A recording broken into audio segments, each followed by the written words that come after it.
Hey there, it's Debbie Reber, and today I am talking about permissions. Whether you want to include quotes from famous people, from books, maybe from a song in your book, it's good to know what you need permission for and what you don't. So let's start with what you don't need permission for. Generally speaking, if things are in the public domain, you do not need to have permission. And the easiest way to know if something is in the public domain is if it was published prior to 1923. So that was before things were copyrighted. So if you want to quote someone who lived before 1923 or whose book came out earlier than that, then you're all, or a song that came out back then, you are all clear and good to include that without worrying.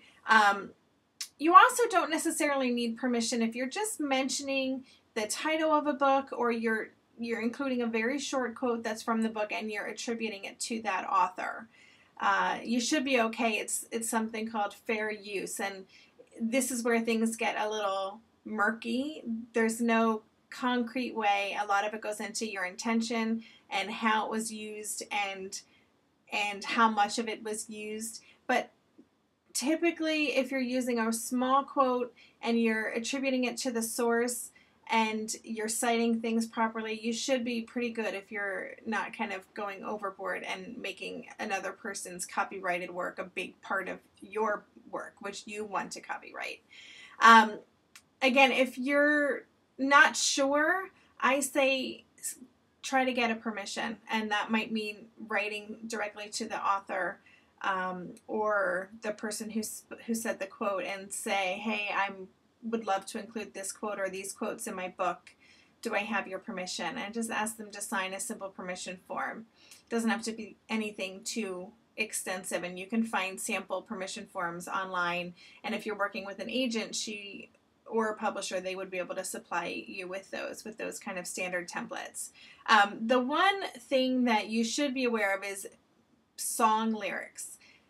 Song lyrics are, unless again they're in the they were published prior to 1923, you can never include them for free. There's always going to be a royalty charge for you to include them, and it can be really expensive. So it's okay to include the title of a song, but this is something that's come up a lot with, especially when I'm working with people writing memoirs. I mean, music and songs are such a big part of our lives. So often personal self-discoveries, there's a song associated with that, or there's a lyric that just really sums up something that we've experienced, and we can include those. So without being willing to pay potentially thousands of dollars.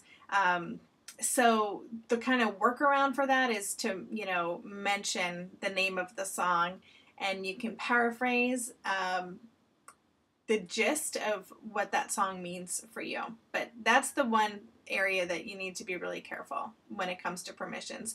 But everything else, again, erring on the side of caution and connecting with people, most of the time people will say yes, and they're happy to be a part of your book. It gives them more exposure. So reach out to those people if it's questionable, and if you're thinking of including music, then stick to the title only.